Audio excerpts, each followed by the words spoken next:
NHL DFS Strategy Show, and I am your host, Michael Clifford, aka Slim Cliffy. Joining me on this journey through this massive NHL slate is the Timo Meyer to my Patrick Marleau, Mr. Joshua Harris. Josh, how you doing today, bud? Pretty good. Apparently, we both got banished to the fourth line. Yeah, we've been relegated to 9 minutes a night. You're apparently going to be retiring at the end of the season, or I am. But let's talk real quick about last night's slate because we have a big slate ahead of us today. So let's just get through last night's slate real quick. The San Jose Sharks did the thing against the Coyotes. None of them really had super monster games. You weren't having 3-point performances or anything, but you had solid performances all around. I think Hurdle goal and assist, Vander Kane had a goal as well. So San Jose did reasonably well last night. The one game that I really want to talk about is actually a game that wasn't on the slate. It was the Island game.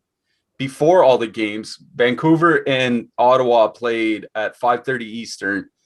Ottawa ran them over. We'll talk about Vancouver a little bit later on. Ottawa just ran them over pretty much the entire game. And you were telling me before the show that they haven't that Vancouver hasn't practiced since returning from COVID problems, right? No, they haven't. So they've just been playing games because they're playing something ridiculous, 19 games in 28 days or something silly like that. Yeah, so a little bit of a tough stretch coming up here for Vancouver. St. Louis had a nice comeback against Minnesota. The Mike Hoffman, 2 goals, 3-point bonus over on DK. Seems like he's a guy, whenever we write him off and say, no more Mike Hoffman, he has one of those games that reminds us why he's Mike Hoffman. Yeah, I don't understand what the coach is doing because he played 13 and a half minutes last night, and that was the most ice time he's seen in the last 5 games. He's been around 10, 11 minutes, but every time they have a power play, he scores. So, I don't know. He might be, maybe a little tough to deal with in the room. I don't know. I don't want to conjecture. Yeah, that's usually one of the things. When you see players bouncing around from team to team, it's usually something going on behind the scenes. But he's still scoring. So something to keep in mind that even if he's playing 12, 13 minutes, he's still one of the top goal scorers in hockey. We do have a monster slate to get through those. So we're going to get to those games ASAP. Before we do, while you guys are here, if you could and it's especially subscribe. Subscriptions really help grow this channel, keep these shows coming as often as we can. I know NHL has started to wind down a little bit as we're approaching the end of the regular season, but baseball is certainly in full swing. It seems like there's an MMA card every 2 weeks now. So lots of goings on here at Awesemo. So throw a subscribe if you want to see everything that we have going on. Click the bell to get notified whenever we go on the air. And if you miss any of these shows and you want to catch up via podcast form, you can go to awesemo.com/podcast and check out all the podcasts that we have up. We're up on most of the major platforms. I think all of our shows, except for the Live Before Lock, go up there. Obviously, Live Before Lock, not a lot of value as a podcast, but everything else goes up there. So if you can't catch these shows live, go to awesemo.com/podcast to see the litany of podcasts that we have available at awesemo.com. And if you leave a review, a 5-star review on any one of our pods, you're eligible for a free week of Awesemo Plus Platinum, and that goes up to 1 year. So you could even win next winter, next spring. Just head to awesemo.com/podcast to check out what we got going on for our podcast. All right, like I said, monster slate ahead of us. We got 10 games going on. So let's take our time, go through these games one by one. Let's start with the first one. Buffalo, 1.9 implied goal total going into Boston. Boston with a 3.6 implied goal total. I believe that's one of the first sub 2.0 implied goal totals we've had on the season. Oddly enough, there's another one later this slate. The regular season certainly is winding down once you start seeing those 1.8 and 1.9 implied goal totals. Going in net is going to be Tuukka Rask up against Ukko-Pekka Luukkonen. We're going to talk about UPL a little bit later, but I think the big note for Boston is Craig Smith is not going to be, he's not playing, and it's Jake DeBrusk taking his spot. It's either that or Smith is moving down, I forget, but Jake DeBrusk is going to be on the second line regardless. That's interesting to me because Craig Smith has played very well this year, and Jake DeBrusk has played very not well this year. So that kind of changes the outlook of that line for me. What do you see on the Boston side here? And is there anything on the Buffalo side you like? Well, also DeBrusk is 2,600, so that makes the second line way cheaper. That makes them 12-8 as a full line, getting, I guess they're all depth lines on the Sabres. So, I mean, like, yeah, Boston 2 makes some sense. Boston 1, obviously, they're an elite spot. They're an elite line. The problem is they're 24,200, and there is a lot to like on the slate. So I kind of see their ownership around, 8-9% right now. Maybe it creeps up to double digits. And that makes some sense. It's a 10-game slate, 9-10 game slate. But yeah, they have a huge total. They're a minus 330 favorite, something like that. Dogs are going nuts right now. It's great. Dogs are going nuts for Boston. Everybody knows what that means. Now. They're playing. I love Boston 1 tonight. The problem is the price, and the problem is how many other great spots there are. So I understand if you want to go into Boston 1, there is some really good, value lines that you can fit in tonight. Dogs, man. Yeah. So like in single entry or 3 max, I think I would fade Boston just because like I like some more spots better. But in MME, like, yeah, I love Boston 1 tonight. It won't take much to get over the field at 9% on an elite line, so I think you can do that. Boston 2 is interesting. Like, yeah, Taylor Hall's played better since he's came to the Bruins. Like, Taylor Hall would play better if he was playing with the Manitoba Moose than he was with the Buffalo Sabres. So, like, it's not a shock. He's not getting top comps. Something that matters in this scenario. But if DeBrusk moves up, that line's fully correlated on power play too, but they don't see much time on the power play anyway. But yeah, at 12-8, I think, in a 3.6 total, 12-8, if their ownership's in check, I think you can definitely go to that one. The bottom 6, I'm kind of off. There's nothing really that I like. No one's really on the power play down there. If you want to one-off a Nick Ritchie for a top power play, I think that's fine. But other than that, no. On the Buffalo side, I'm probably going to be mostly out. I don't want the Reinhart-Olsen line going into the Bergeron matchup. So that takes me completely out. After that, there's not really much. Like maybe, Dylan Cousins, Anders Bjork, 2-man, but I'm not sure that's necessary on this large of a slate. So really, outside of maybe the goalie and maybe a defenseman, I'm probably just going to be completely out on the Sabres. Yeah, I don't have a lot of interest in the Sabres either. One, like, you don't really know how their lines are going to roll, right? Like, I see a fourth line of Reeder, Shea, and Thompson, but if they ended up with more ice time than Asplund, Middlestat, Ruotsalainen, like, it wouldn't be a surprise to me. So, like, yeah, I imagine Buffalo 1 gets the lion's share of the ice time. That's pretty safe. But like you said, they're also going into that Bergeron matchup, so that's no-go for me. And then you don't really know how the ice time is going to shake out on the rest. So I'm with you. I'm out on the Buffalo skaters. On the Boston side, like, I don't have a problem playing Jake DeBrusk. Like you said, he's 2,600 on that line, so I don't have a problem playing that line for that reason. But DeBrusk just hasn't been good this year, flat out. Like, especially if you look at his defensive impacts, like we're talking like over 2 standard deviations worse than the league average. At least it was the last time I checked, like a few weeks ago. So if DeBrusk is just like, I'm not saying he's a bad player. I think DeBrusk is a good middle 6 winger. But if he's just playing poorly right now, that's enough for me to get away from that Boston line, especially where, we might see some more ownership now because, like you said, they are $2,000 cheaper because Jake DeBrusk is in there. We already have them over leveraged as it was by 1.5%. So I think that's enough reason to get away from Boston too. Like, I'm not going to say no to any Boston line here tonight in this matchup, but when you're looking at 10 games, you have to figure out where you're going to pare down. At the start of the day, I was in on Boston 2. Now I'm out. I think Boston 1 would be where I would focus here. The Buffalo penalty kill, we're talking bottom 5 by expected goals against over the last month. Boston's power play hasn't been good either.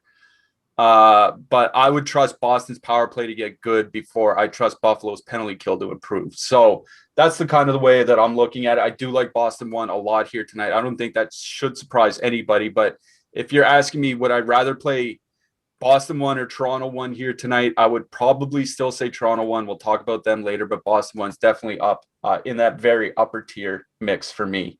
On the blue line, You mentioned, I think the last show that Kevin Miller was playing 20 minutes plus. He still is putting up shot blocks. Don't mind him as a cheap guy. Are there any other defensemen in this game that you like?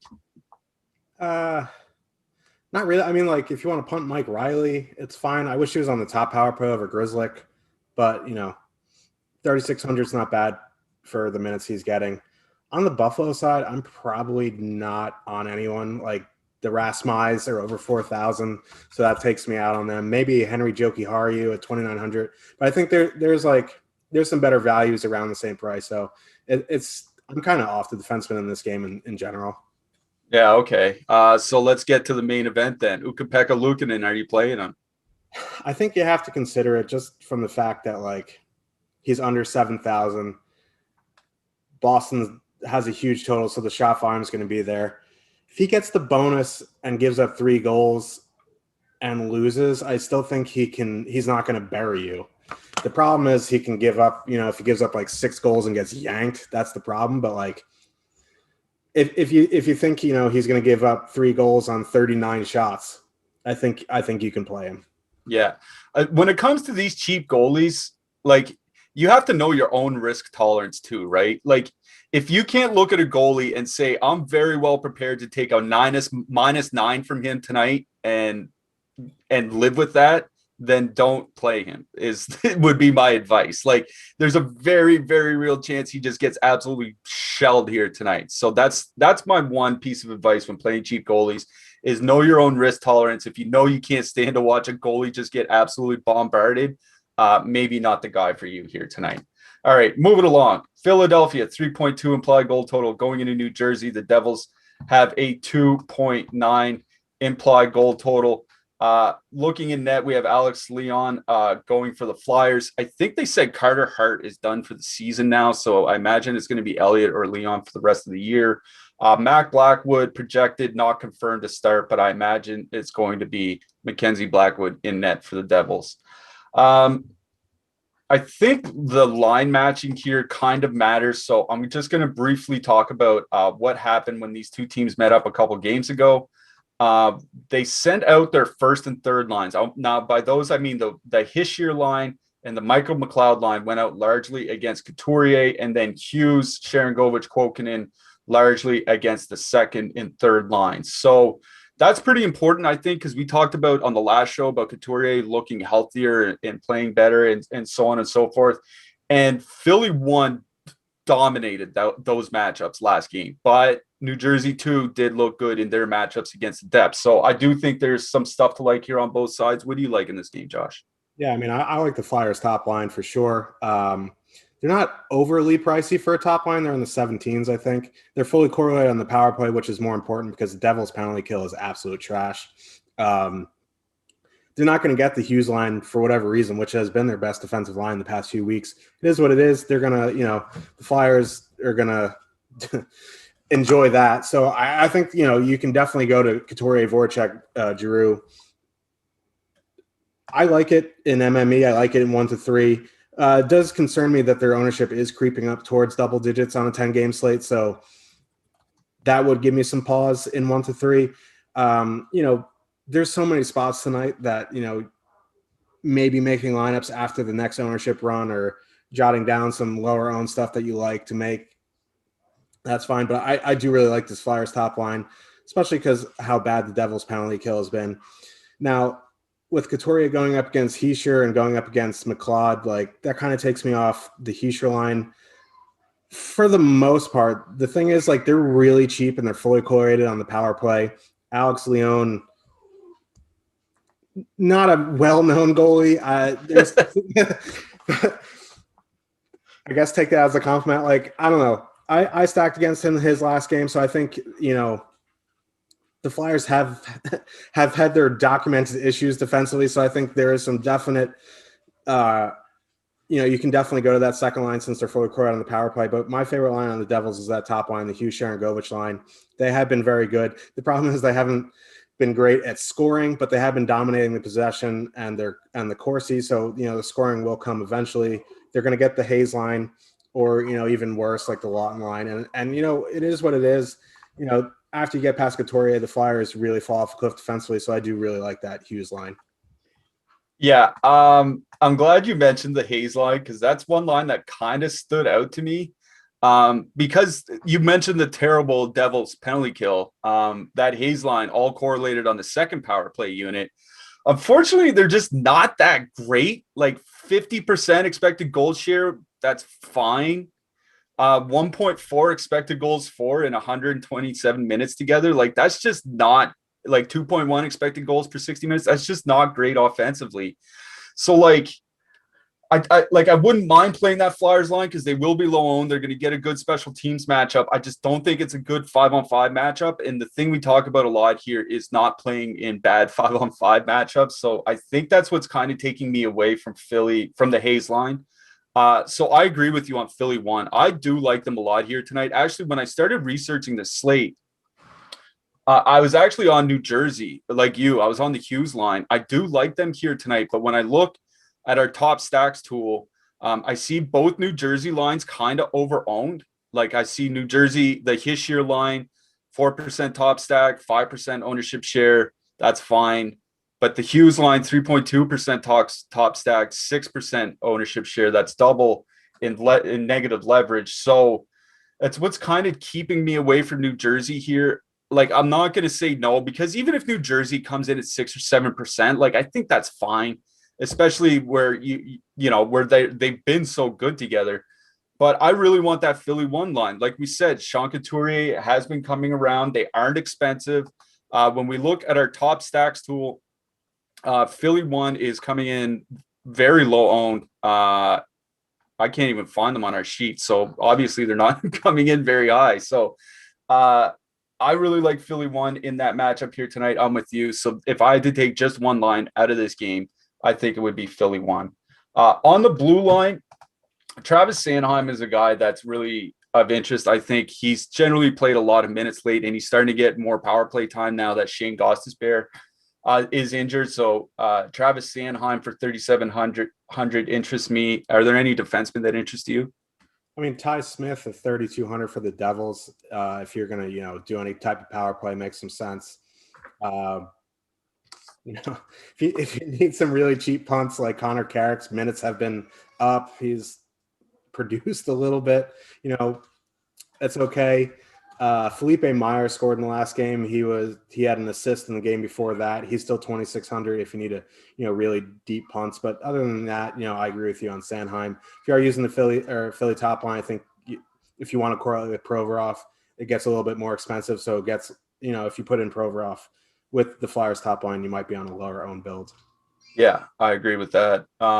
All the goalies are priced 7,600 in this game. You on DraftKings anyway. Are you playing any of them? I don't mind Blackwood. What worries me is the penalty kill. But, if it is Blackwood, I would consider him, especially in correlated Devils lineups.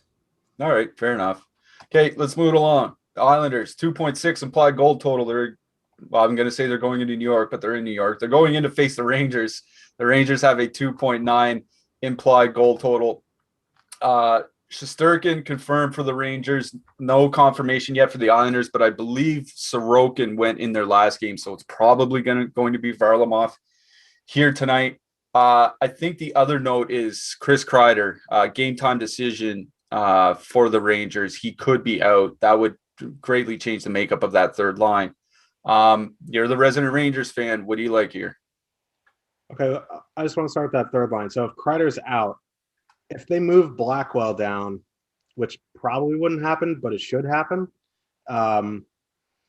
it really depends, who replaces Kreider if he's out. If it's Blackwell, that line is okay defensively. If they move Kravtsov into that third line spot, it's going to be a mess defensively. So we'll break that down in a second. Let's start with the top line of the Rangers. They're Pavel Buchnevich randomly 7,200 for no reason. He was 7K last slate, and I was like, that's a little bit too expensive. Yeah, and 7,200. Yeah, 7,200. Even with Lafreniere at 3,600, Mika Zibanejad's 83. So they're kind of priced out for me, especially in this matchup, because the Islanders are good defensively. They don't take many of the penalties. Kind of out on the Rangers top line just from a price perspective. the second line, like there's not many like lines that you really want to go against like on the Islanders. So like if you want to use like a Strome Panarin for power play, you're still looking at 14-8 for the two of them. Like it's just so expensive. Like the Rangers have been, they've been good offensively, but like this isn't the best matchup. So honestly, I think I'm going to be off the Rangers just from a price standpoint tonight. Like I kind of want to use them because they're going to be so low owned, but like they're just too expensive. Like where I want to get in like Toronto's or even go up to like Boston. Like what are you going to do with 7,200 Pavel Buchnevich? Like you can't do anything with that. Like just from a price perspective, I'm probably going to be out on the Rangers. On the Islanders side, I guess we have to kind of wait and see what the lines are because like Trotz said, like he wants to get Palmieri up with Barzal at some point. Like we just don't know. Barry Trotz doesn't, say anything about his lineup before the game. So going off what they were the last game, and if Kreider's out and they move Kravtsov up, I really like this Islanders third line tonight. Beauvillier, JG Pajot, and Wahlstrom. They're super cheap. Their ownership's in check. They would run over that Rangers third line without Kreider. They have some power play correlation. I really like them in that matchup. If Kreider's in, that takes me off them a little bit, but their price is so good that I would still consider them. That top line with Bailey, Barzal, Eberle, if it is that, their price is okay going into the Zibanejad line. I think, you can do it. The problem is like you're going to get the Fox matchup too, and the Rangers defensively with Fox on the ice are so much better with him off. So if I had to go to an Islanders line, it'd be that third line, but I also like that second line, Nelson Palmieri, two-man, and then, the defensemen are cheap, which we'll talk about in a second. So I like that third line. I like that second line, and I'm probably going to be out just from a price perspective on the Rangers. Yeah, I'm with you on the Islanders third line. I think that's my focus here in this game. Like Rangers won, like on a shorter slate, if this was like 5 or 6 games, I think I could say, 7,200 Buchnevich could make sense because it's that situation like in Toronto, people rarely play not rarely, but infrequently play Mitch Marner with Austin Matthews. And I could see it being a similar situation right here with Buchnevich, where, you get Zibanejad at like 15%, and then Buchnevich comes in at like 4% because of his price. I think you could see a similar situation like that, but on a 10-game slate, I don't think there's really any need to get anywhere as close to that cute. So I'm out on the Rangers top 6. The second line, I think, is fine. We had them as one of the better leverage spots on the night, so I think the Rangers' second line is okay. But I would stay off the top line, stay off the third line. I like that Islanders' third line. I agree with you. Beauvillier and Pajot both play on the Barzal power play unit. The Rangers have a bottom 10 penalty kill in the month of April. I think the Islanders could get some goals here tonight. So I do like that Islanders third line. Kind of as like a little bit of a cheap filler. But that's it. Like I'm not on the Islanders top line. I don't even really like the second line. Not on the Rangers top line, not on the Rangers third line. So I think it's just Islanders 3 for me. Maybe Rangers 2 if you want to get a real good leverage play in there. But I think that'd be more of an MME play for me. On the blue line, you mentioned the cheap defenseman, Brendan Smith. 2 goals in his last 5 games. I believe he's averaging like 21 minutes a game over his last 5, over 20 minutes in all of them, min price. So I guess it's Brendan Smith night. Not a bad punt. What else do you like for defensemen from this game? Yeah, I agree with you on Brendan Smith is as awful as that sounds coming out of my mouth. Ryan Pulock under 4,000. I think you can play him in this spot. Other than that, like if you want to go to Keandre Miller, he was a block shot machine the last game, but like his periffs has been up and down. But 3,400 is okay. But really, other than that, Pulock, Smith, Miller. I'm not paying up 7,200 tonight for Fox, so that's about it. All right, good enough. In goal, Shesterkin has been pretty good this year, but 7,900. It seems fine. I want to get your opinion on this because I think even at 7,900, he'd be a correlation play for me. Yeah, I agree with you. Correlation or only. I think there's some other cheaper options.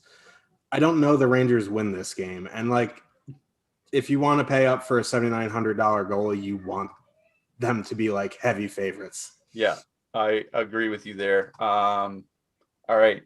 Before we move it along to the rest of the games, just want to let everybody know we have some free stuff up on the site like we always do. We have free premium tools and free data all the time on the site, today being no exception. We have NHL player and stack rankings. So we have tons of stuff for NHL for free up on the site if you need a little bit more help beyond just this video. If you're playing some MLB tonight, we have MLB top pitchers available as a premium tool here tonight. And we also have free NBA player rankings. So if you need help with NHL, MLB, or NBA, we have your free premium tools and free premium data up on Awesemo.com. So head on over there right now. Check out the free stuff that we have going on. All right, moving along. Pittsburgh, 2.8 implied goal total. They're going into Washington. The Caps have a 2.9 implied goal total. A lot of important news here. Tristan Jarry, Vitek Vanacek are starting, but that's not the important news. The important news is Ovechkin is out. John Carlson is a game time decision, but my feeling is that he's going to be out. Justin Schultz they're saying he's probably in, but that's not a guarantee. And on the Pittsburgh side, we may have both Freddie Gaudreau and Evgeny Malkin back in the lineup. So Carlson, Malkin, Schultz, all game time decisions, Ovi out. This is kind of a mess. What do you got? Yeah, I mean, with all that news, I think this is an MME type of deal, and you just kind of hope you get clarity right at 6:30 Eastern instead of 6:45, so you're not completely scrambling. That Pitt top line fully correlated. They're under 3% right now in ownership, so like that kind of piques my interest a little bit just from an ownership perspective. They are going to probably get the Backstrom Oshie Mantha matchup, which is probably their best defensive line at this point.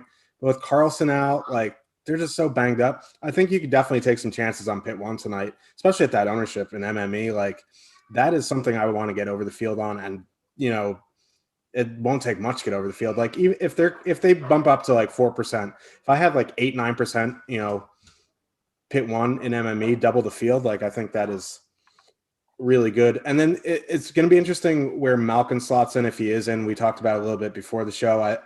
We kind of agreed that they don't really touch that second line like McCann, Carter, and then Kapanen moved up into Zucker spot. So that third line maybe, or second line, third line, whatever you want to call it, pseudo second line, might end up being Zach Ashton, Reese, Malkin, and Zucker, and that's a really good third line. So like, if that's the case, they would be cheap. That's something I'd be interested in. But we just need to see the news. So like for right now, it is Pittsburgh 1 in MME for sure. And then we need to wait on the news for, Malkin. And then on the cap side, like the first thing you notice is like Sprong, Kuznetsov, Wilson, they're so cheap. But then you look at their ownership and they're going to be over-owned tonight. It's not really a line that I want to play, but they do get some correlation on the power play. But like if Carlson's out and Ovi's out, like that power play is kind of powerless. So like it's not something that I really would want to stack. I get it if you want to do it because they're cheap and they're a good filler. They let you get in more expensive stacks, and that's fine. But I don't really want to do that. And then, the second line getting the Crosby matchup kind of takes me out on them for the most part. So I'm probably going to be pretty much out on the Caps tonight. Yeah, I agree with you on Washington. I don't mind Pittsburgh or Washington too, because they have been using like that Hagelin line, Hagelin and Dowd as a shutdown line. So at least Washington too will get some depth matchups from Pittsburgh. And if it's Malkin's first game back, they might get a depth matchup against Malkin's first game back in a month, right? So Washington too could do some damage here, but other than that, I'm out on Washington. I agree with you on Pittsburgh 1. I really do like the spot here tonight.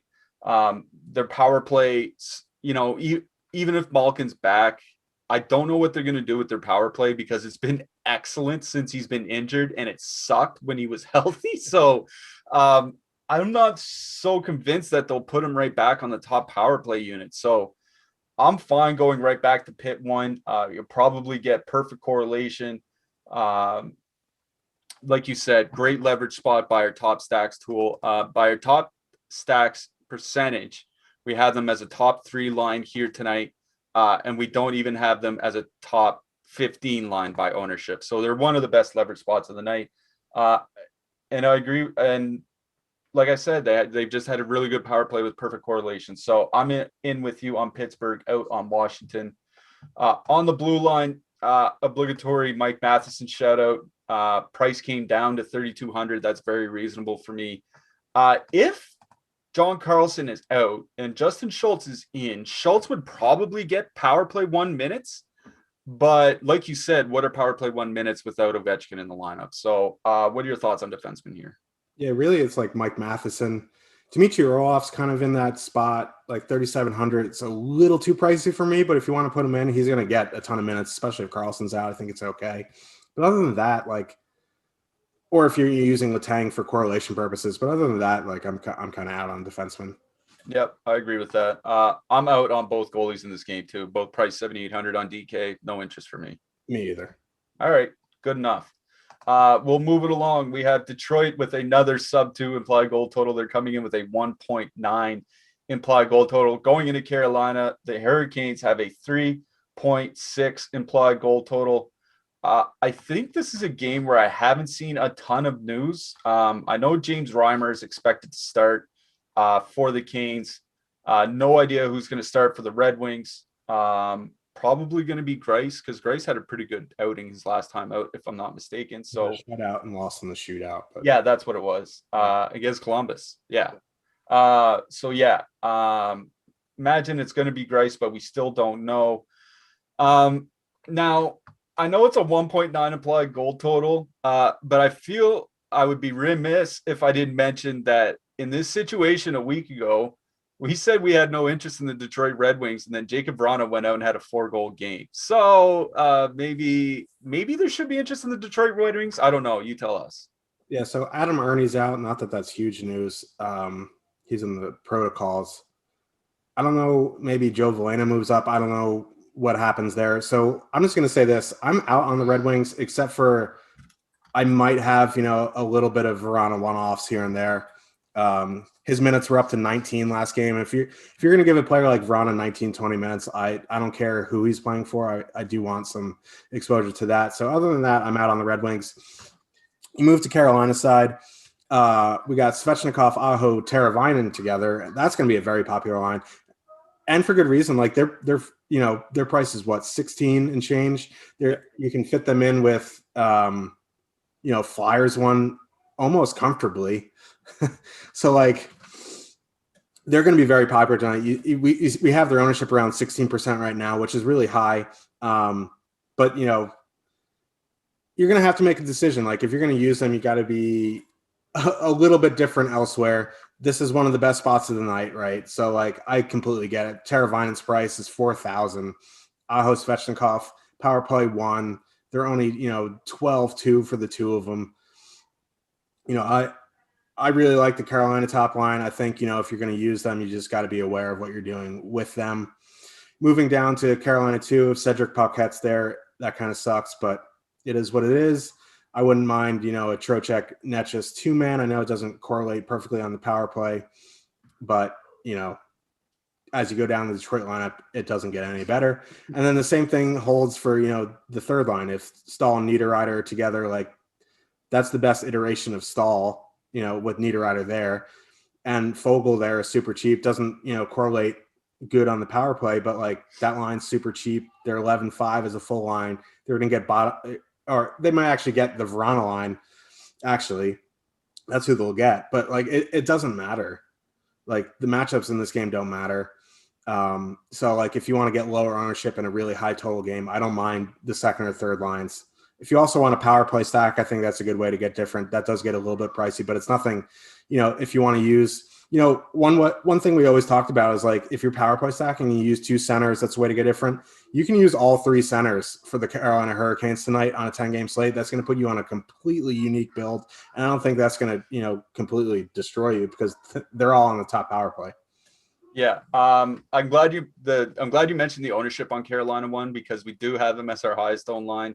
But like you said, there are enough ways to get different with the power play. And Detroit's penalty kill, I think they're like 26th by expected goals against over the last month. Like the penalty kill is bad. So if you want to take advantage by some sort of Carolina power play stack, you can even power play stack Carolina too if you want, right? Like you can do like a Natchez Niederreiter Teravainen or something like that, like triple winger stack with Pesci or something. Like that's completely fine by me. I think they're like Carolina's going to get a lot of ownership here tonight. So I think if you're just going straight 3-man top line and then 3-man second line somewhere else, you're running a risk of getting duped even on a 10-game slate. So I would, try to mix in some sort of power play stack. That's probably the way I would approach them. I'm just out on Detroit. I'm going to say 2 weeks in a row. I hope it doesn't burn me. I'm just out on Detroit. Just no interest at all with any of their lines. On the blue line, I mentioned Brett Pesci in my power plays article this morning. Him and Slavin have been pretty regularly playing about 23 minutes a game. Pesci gets power play 2 time. I just talked about how bad the Detroit penalty kill is. So I like Pesci here tonight. Hamilton's seen his price come down a little bit though. So what are your thoughts here? Yeah, I mean, and his ownership has come up because his price has come down. But no, I agree. Like Dougie for sure. Like especially if you're doing some kind of power play, you don't want to leave Dougie off. Pesci and Slavin certainly makes sense. I prefer Pesci for the power play time. $200 savings. The impression is not ready yet, but I will get to it before the end of the season. I promise. And I'm out on the Detroit defenseman. Also, Morgan Geeky saying that he loves Pizza Hut. First of all, I own a pizza restaurant, but I will say Pizza Hut way better than Domino's. Come at me. All right. No, I agree with that. I'm fine with that take. We are Pizza Hut. We are a pro Pizza Hut podcast here at Awesemo.com. All right. In goal, I'm not playing Reimer. I did write up Jonathan Bernier. I think him or Grice are fine tonight here because Carolina is a big shot volume team. I assume you're not playing Reimer at 8,400. Do you like Grice or Bernier here tonight? Yeah, if it is Bernier, I may play him. I was hoping that Delkovich would start tonight because I would have had interest in him, but Bernier I'd have interest in. Grice Fire, I might need some more convincing. All right, fair enough. All right, let's get to the next game. Dallas 2.3 implied goal total.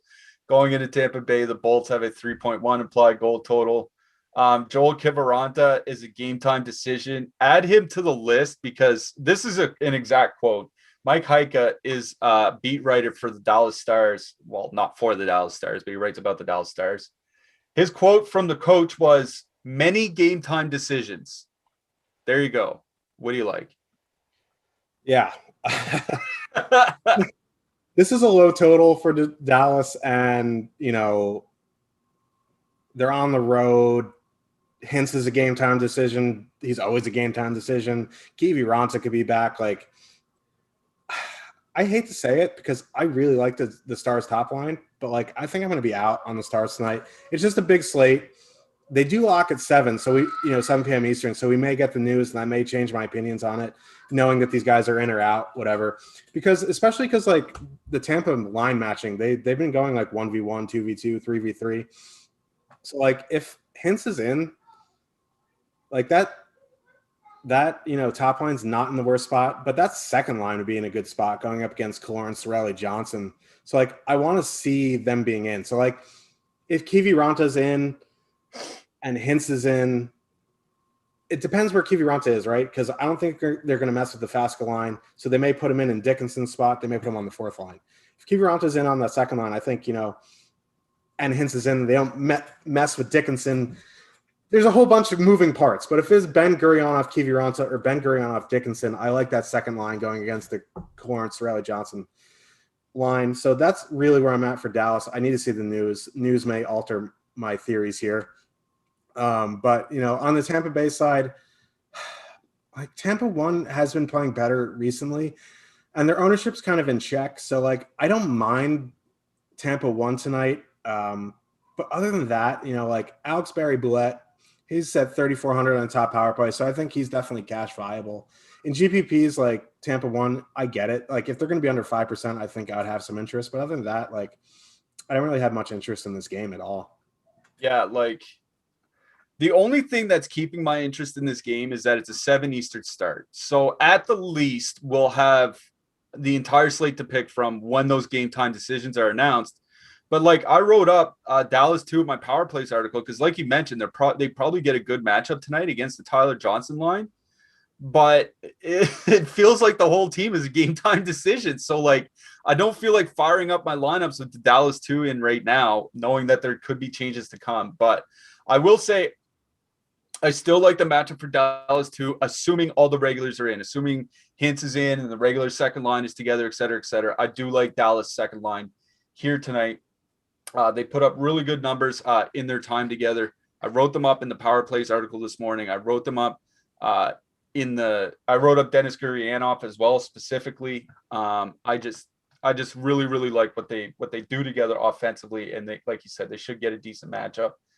The thing is like both teams have a good penalty kill, so like I think that kind of kills the upside. So I don't like I'm fine playing Dallas too, but as the days gone on, I'm getting less and less excited about playing them. So I'm kind of getting to where you are. I'm out on both top sixes. I don't mind the Tampa third line, but like if they're going to end up going into Radek Faksa, I don't want that matchup either. So I think I started today being kind of excited about Dallas too, and now I'm at the point where I think I'm going to be out on just both teams entirely.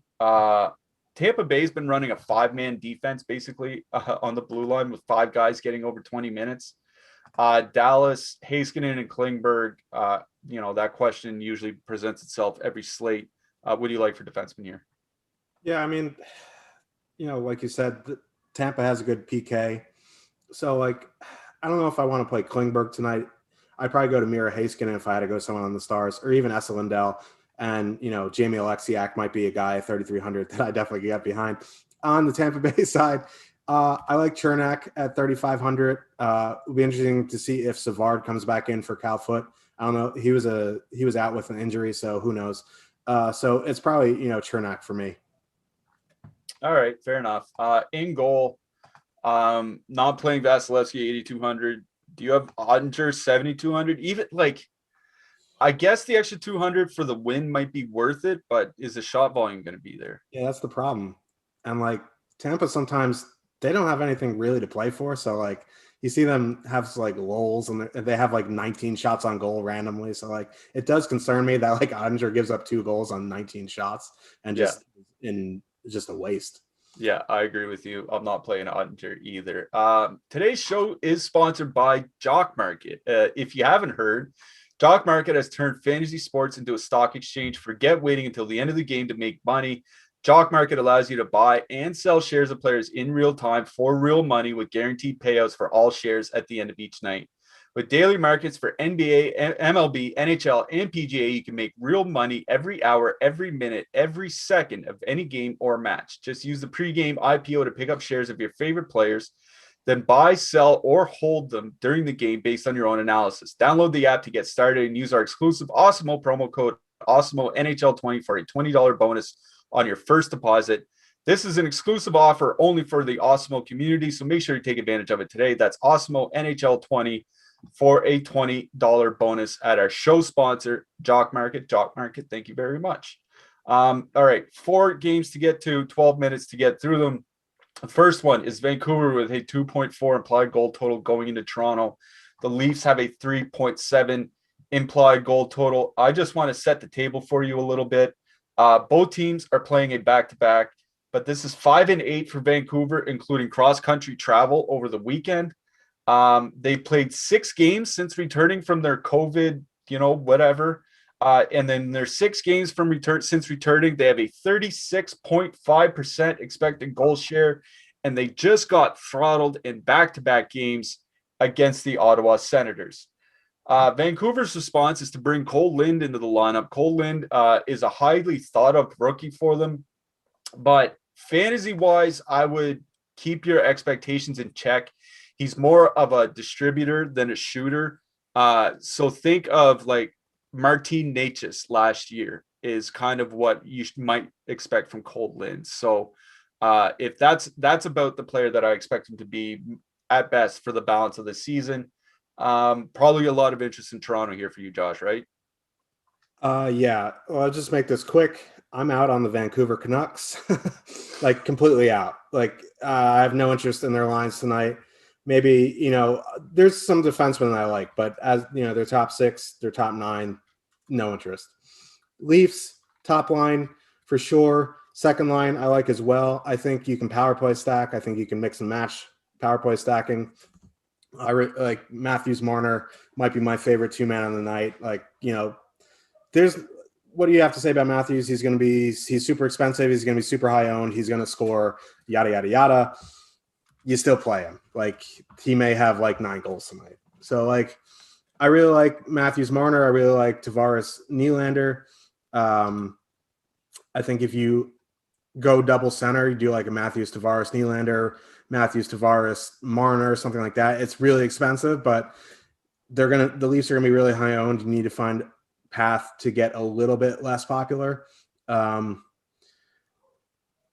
If you want to use Morgan Riley, like 4,700, like he's starting to get in that range where like it feels a little bit better. Like paying 5,800 for Morgan Riley, just brutal. 4,700 still sucks, but like it's not as bad as paying 5,800.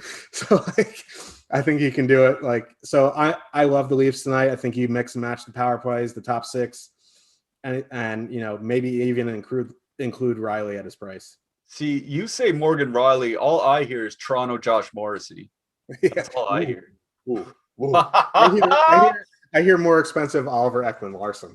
Ooh, wow.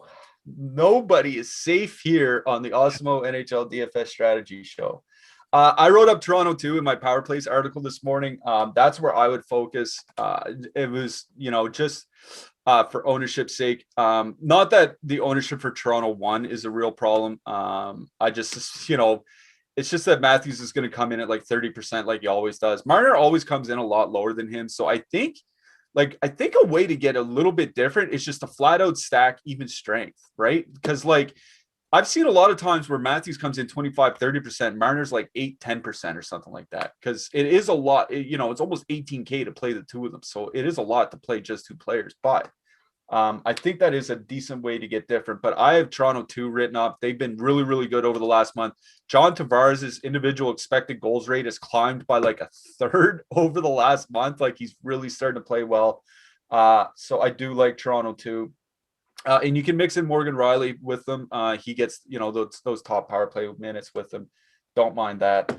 On the blue line, Travis Hamonic is the guy that's sticking out for me on the Vancouver side. 3,900 should probably have to end up blocking a lot of shots. What do you like? Yeah, I mean, he may play 25 minutes tonight, and he's under 4th. He was 4,500 last game, over 20 minutes, and his price dropped by 600. I think he's definitely in play. Nate Schmidt, 3,700. Like, I don't know if I want to go up to Alex Edler at 4,500. If you have the space, that's fine, but I think I'd stick to Hamonic. On the Leafs side, like, unless you're correlating power play with Riley, I think I'm out for the most part. Justin Hull's price has come up a little bit. It feels like 2,700 maybe, but 3,000 I'm out.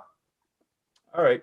Sounds good. Let's get to this next game. It's going to be it's a very important game. Florida 3.4 implied goal total going into Chicago. The Hawks having 2.7 implied goal total. We got a little bit of clarity from the Florida side. Patrick Hornqvist will not be back. Spencer Knight is starting. Radko Gudas is back in the lineup. But we don't know exactly what the lines are going to be, which is a shame because I think there should be a lot of high expectations for Florida here tonight. Yeah. I think what you do is if you don't know the even strength lines, you just power play stack them. Barkov, Duclair, Huberdeau, Sam Bennett, Barkov, Huberdeau. You mix and match. You do what you do. They have a high total. The Blackhawks defensively have fallen off a cliff. Lankinen is now blankinin. He ain't blanking anything anymore. So, like, this is a power play game for me. You mix and match. You just don't know what the even strength lines are going to be. If Gusev is up there, if he's on the 4th line. So I think, the safe thing to do is put in Barkov. You put in, if you want to get a little bit different, you put in Bennett too. Like these 2 Cs on the power play is a good way to get, on a unique build. So you mix and match on the power play. That's what I would do. And you can include, Bag of Bones Yandel. That's fine. He had a good game. His price didn't go anywhere. On the Hawks side, with Spencer Knight, like he looked good in his debut. Again, like I see like these Kane ownership, it's above double digits on a 10-game slate in a tough matchup. So like I'm probably going to be out on that. So really for me on the Hawks side, I would have some interest in a Kubalik Strome duo, something like that. But other than that, I'm probably going to be out on the Hawks. Yeah, I don't really like Chicago tonight here either. It's just we have no idea what their lines are going to be. You have a good idea that DeBrincat, Doc, and Kane are probably going to play the most minutes, but they may not even play them together, right? So if you want a one-off like a Kane or a one-off DeBrincat or one-off Kubalik or something like that, totally fine with me. I just can't get on board with stacking Chicago here tonight. I'm with you on Florida. I think you just power play stack them. Bennett, Barkov, Huberdeau, those guys. Just power play stack them. Throw in like Yandel if you want, and then move along. You even throw in some Owen Tippett because it seems like he's probably going to play in the top 6, feature a prominent role. So I have no problem just throwing him in either. On the blue line with Adam Bachfist out for the year, Duncan Keith probably back up to the top power play, but at 4K, like I feel like if you're going to play Duncan Keith, you should probably just stack Blackhawks, right? Yeah, I mean, I wouldn't play Keith alone, so like I'm kind of out on there, especially if he's going to be as popular as we have him. If you want to play Walnuts, I'm just going to call him Walnuts.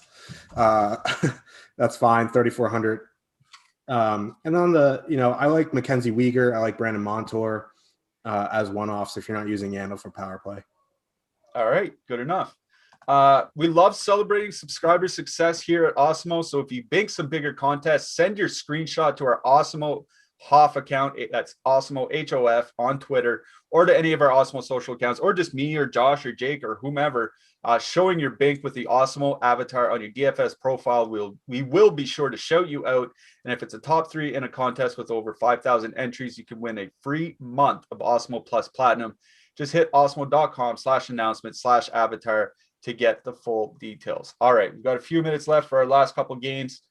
St. Louis 2.6 implied goal total going into Minnesota. The Wild have a 2.9 implied goal total. These two teams played last night, so we could see some lineup changes. Capo Kakinen is likely to start in net for Minnesota. Colton Parayko may come back for St. Louis, and if they do, they'll be going to 11-7, which could throw their forward lines into disarray. So St. Louis is just bad. They're in a bad matchup, and their lines could be changed. So I'm out on the Blues. I do like Minnesota's third line. I wrote up Fiala, especially on FanDuel, where his price is considerably cheaper than DraftKings. That's where I am in this game. Where are you? Yeah, I mean, I don't really like this game. I know it was 4-3 game yesterday, but like, how often can you rely on like the Joel Eriksson Ekline to do what they did like against Ryan O'Reilly? It's not going to happen again. And they're going against each other, so it takes me out there. Like, I want to play Mike Hoffman, but like he's going to play 12 minutes. So like, is he going to get 2 more power play goals in his 12 minutes? Probably not. So I'm out on the Blues. I'm pretty much out on the Wild. I agree with you on that third line. Fiala at 7K on DraftKings is a bit of a problem if you want to one off him. On FanDuel, he's way cheaper. That's perfectly fine. He's on top power play. Yeah, so like if I was going to use a line in this game, it would be the Fiala line. They're going to get the Robert Thomas, Kyrou, Hoffman line, which isn't anything to ride home defensively. Bennington could be on a back-to-back. It could be I don't even know who their backup is at this point. So like, yeah, Minnesota 3 or bust in this game. Yeah, I with you, Minnesota 3 or bust. All right, let's get to our last game real quick. Calgary Flames 2.2. I think it's a 2.9 implied, 2.7 implied goal total going into Edmonton. Edmonton has a 3.3 implied goal total. Edmonton is playing a back-to-back, and they had to travel last night from Winnipeg to Edmonton. That is not a short flight. I'm out on Edmonton here tonight. Calgary Flames have the best expected goals against in hockey in April. I am out on Edmonton. Calgary 1, Monahan, Gaudreau, Mangiapane, all perfectly correlated, coming in around 12K. I have a little bit of interest there. What do you say? Yeah, I agree. They're going to avoid McDavid. They're going to get the Draisaitl matchup. It's not Draisaitl, Yamamoto, Cahoon. Nugent Hopkins, obviously a way better defensive forward than Cahoon, but I think, they're fully correlated. Their ownership, is fine for their price. So, I think you can do that. I don't even know how you get to Calgary from Winnipeg because Winnipeg doesn't have an airport. So like, yeah, that travel is going to be a bit messy. I do like McDavid, obviously, he's pricey. He's probably going to have a 3-point game, blah, yada, yada. Same thing, Matthews. But like, yeah, I'm kind of out for the most part on Edmonton. I do like that Calgary top line as a filler. Yeah, I do like that Calgary top line. I think I'll be playing them here tonight. All right, I'm gonna ask you for your hat trick pick real quick, Josh. I'm gonna mention Mark Giordano playing a lot of minutes for Calgary lately. Forgot to mention that in the last game. Wrote him up in the Power Plays article. My hat trick pick for tonight is Mr. Sebastian Aho. What do you have? I'm going to go kind of off the board here. I'm going to say Anthony Duclair. Oh, Anthony Duclair. I like it. That's a little spicy. I like it. Hey, you hit it with the Donskoy earlier. Maybe you can go 2 for 2 here tonight. That'll be it for today, everybody. Thank you so much for joining us. Jake will be here tomorrow to break tomorrow's slate down for you. For producer Tyler, for Josh Harris, this is Michael Clifford saying good luck tonight, everybody.